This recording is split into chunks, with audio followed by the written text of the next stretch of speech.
नमस्कार, मैं हूं शिवांगी और आप देख रहे हैं A1 न्यूज बिहार। आज है 25 जनवरी, तो चलिए फटाफट जानते हैं बिहार की तमाम बड़ी खबरों को। पहली ही खबर है सिवान से, जहां सिवान जिले के मैरवा प्रखंड के बैकुंठपुर शापर गांव में जन वितरण प्रणाली की दुकान पर डीलर संजय पटेल का घेराव कर राशन उपभोक्ताओं ने जोरदार हंगामा किया। राशन की मांग करने पहुंचे उपभोक्ताओं का आरोप है कि डीलर के द्वारा उन्हें विगत 3 माह से राशन नहीं दी गई है। जब भी राशन लेने वो जाते हैं, उन्हें अगले दिन आने को बहाना करके लौटा दिया जाता है। मंगलवार की सुबह 10 बजे राशन की दुकान पर अपने हक का राशन लेने पहुंचे उपभोक्ताओं को राशन नहीं मिलने के बाद उन्होंने जोरदार हंगामा किया। डीलर के खिलाफ प्रदर्शन कर रहे कई उपभोक्ताओं ने अधिकारियों से उन्हें राशन दिलाने की मांग करते हुए आरोपी डीलर के खिलाफ कड़ी कार्रवाई करने की मांग की है।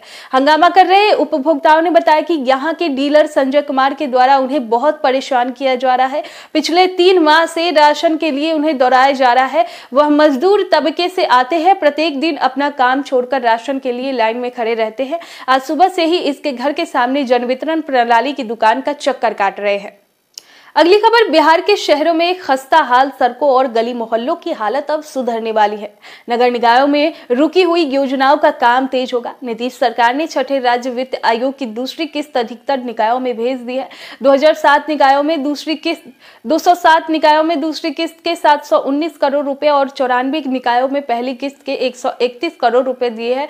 निकाय अपनी जरूरत के मुताबिक इस राशि को खर्च कर सकते हैं। कर्मियों को प्रशिक्षण देने के लिए राज्य मुख्यालय को 13 करोड़ रुपए दिए गए हैं। पटना समेत 9 नगर निगमों को 322 करोड़ 77 लाख रुपए दिए गए हैं। सभी निकायों को सहायक अनुदान के रूप में यह राशि मिली है। अनुदान की राशि का 50% स्थानीय निकायों को सीधे हस्तांतरित किया जाएगा। वहीं 50% राशि अलग अलग विभागों द्वारा उन योजनाओं पर खर्च की जाएगी जिसकी उद्देश्य स्थानीय निकायों का विकास करना है। विकास अपनी जरूरत के अनुसार इसे खर्च कर सकते हैं। बिहार के नगर निकायों में चुनाव के चलते लंबे समय से कई विकास कार्य शुरू नहीं हो पा रहे थे। 6 माह से ज्यादा समय से सड़कों की मरम्मत नहीं हो पा रही थी। अब छठे वित्त राज्य आयोग की राशि मिलने के बाद कई रुकी हुई योजनाओं को गति मिलेगी। 6 मीटर से अधिक चौड़ी सड़कों का निर्माण भी इससे कराया जाएगा।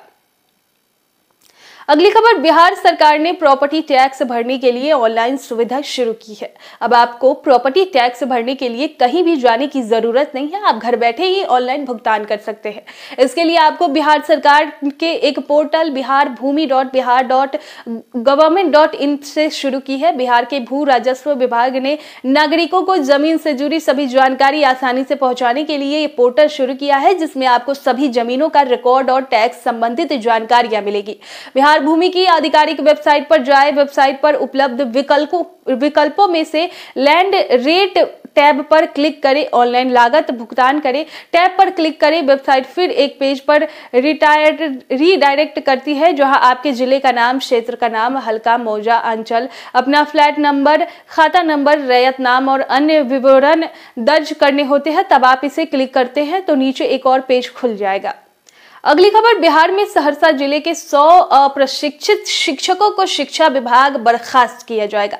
19 अक्टूबर से 22 तक प्रशिक्षण प्राप्त नहीं करने वाले शिक्षकों की अब सेवा समाप्त होने वाली है। डीपीओ स्थापना ने 10 प्रखंड के बीईओ को पत्र लिखकर 48 घंटे के अंदर अप्रशिक्षित शिक्षकों की सूची सौंपने का निर्देश दिया है।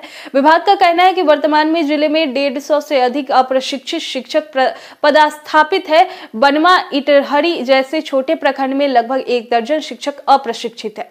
इसी प्रकार सिमरी, बख्तियारपुर आधा दर्जन व सलखुआ में लगभग आधा दर्जन शिक्षक अप्रशिक्षित है। उच्च न्यायालय के आदेश के बाद विभाग ने अप्रशिक्षित को हटाने का निर्देश जारी किया है, जिसके तहत 31 मार्च 19 के पश्चात एवं 19 अक्टूबर 22 तक प्रशिक्षण प्राप्त कर रहे हो तो वो सेवा में बने रहेंगे। ऐसे सभी शिक्षकों को अपनी प्रशिक्षण पूर्णता की तिथि नव नियुक्त माना जाएगा तथा उनकी गणना अनुसार की जाएगी।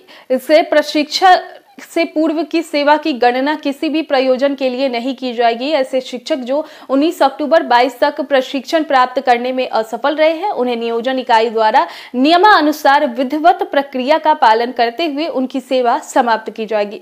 ऐसे शिक्षक जो NIOS अथवा SCERT